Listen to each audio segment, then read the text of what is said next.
say that every up must have its down, but I kind of feel like in Lisbon, everything is reversed, so every down must have its up. We released a really cool video about the Baja district in Lisbon, but now it's time to go to Barrio Alto, which is the upper district. There are a lot of hills in Lisbon, and Barrio Alto is the top part of the historical district in Lisbon, Portugal. Normally you can take these cool trains called funiculars or really old elevators to the top of Lisbon, but due to a really bad accident those were closed when I went to Lisbon, so I had to walk up the hills, and it was not fun, but I did it. I just arrived in Lisbon, and I can see the trolleys, but the trolleys aren't working, so the tour guide operators have already taken up the space with these tuk-tuks. They're giving tours, but I'm going to go on a walking tour right now on my own. It's just a self-guided walking tour, and you're welcome to come with me. Let's go check out the upper neighborhood of Lisbon. In front of the San Roque Church, you will find a very typical plaza where people sit, enjoy snacks, and try to find out if they won the lottery, which I don't think they ever do because it was always the same people sitting there. Or maybe they did win the lottery and now they didn't have to go to work. Not really sure. In the San Roque Church, you can see how for the most part the upper section of Lisbon escaped the great earthquake of 1755. The roof in this building though is kind of funny because they couldn't afford a dome, so they just painted an optical illusion of a dome on the ceiling.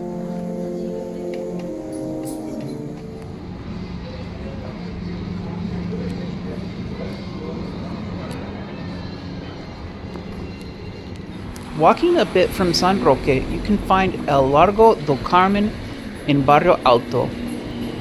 It is probably the best physical representation of Lisbon's history. It was founded in 1389, just shortly after Portugal gained its independence from the Kingdom of Castile and Aragon, what is today Spain. The monastery fell apart in 1755 during the Great Earthquake.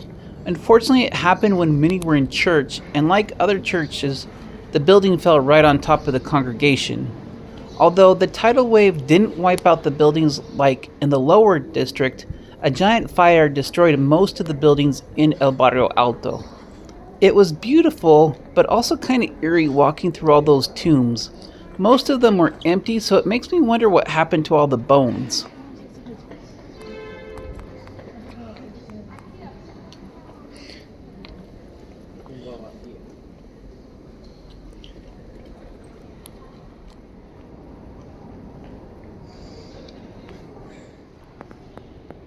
Inside the convent today is a very small, interactive museum that kind of walks you through Portugal's history.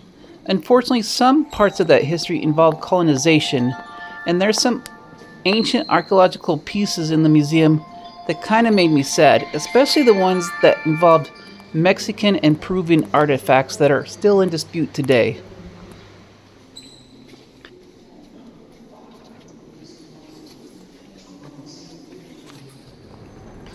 The convent has seen many key points of Portuguese history, from the formation of the Portuguese monarchy in 1385 to the Republic overthrow in 1910 and the eventual current democratic government in 1974, all started in what is now the ruins of the Carmel Monastery.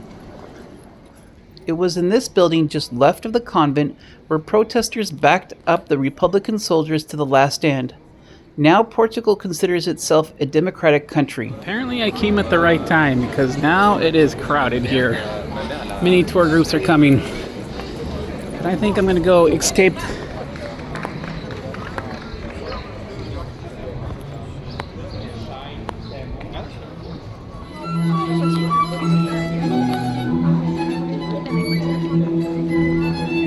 Just to the right of the convent is one of the most famous steam elevators of Lisbon.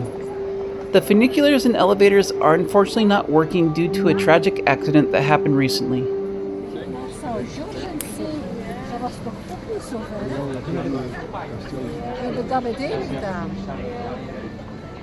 Even though the elevator was not working, the tower view was still good, so I just consolidated myself with that. Gotta love those street lamps, those are cool. The area was rebuilt mostly as an entertainment area, and that is what it is today. You will find lots of cafes and restaurants, and at night you can hear the sentimental sounds of the fado music. The metro is a very convenient and cheap way to get around the area.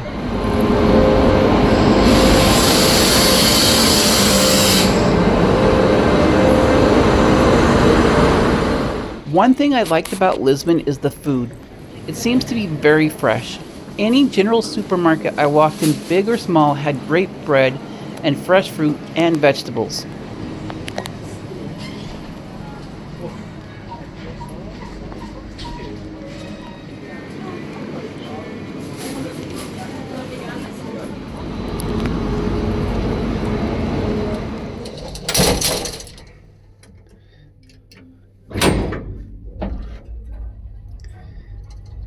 Okay, it is my last night in Portugal, and I've decided that I'm going to go see the fado. The fado is a traditional singing in Portugal. It started with the sailors back in the 1500s. The sailors would come in and they wanted to have a nostalgic look into their lives, and this singing has a lot of drama into it, and we're going to go check it out and hopefully try some really good food. So let's go try this fado experience. The best way to experience fado is to go to the fado house.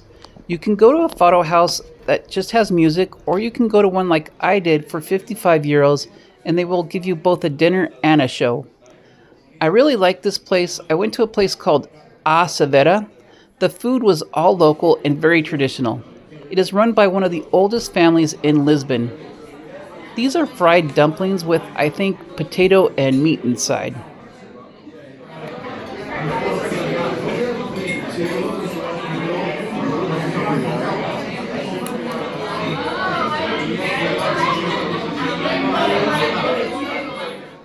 The clam soup with whole clams was amazing.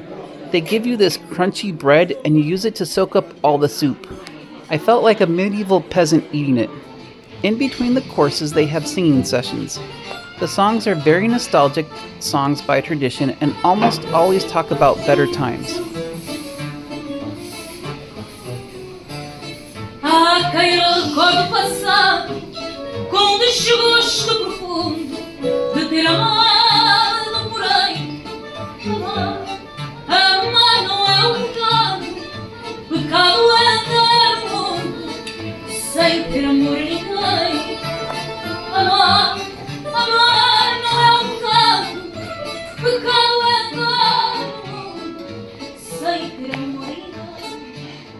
My main dish was a locally caught whitefish.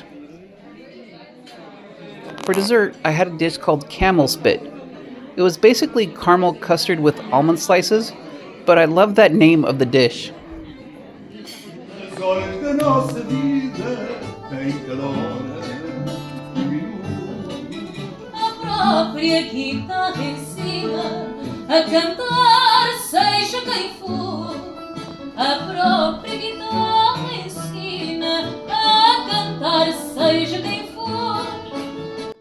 At the end, we were all invited to sing along on a song talking about good times and how we should all come back again. Very clever marketing.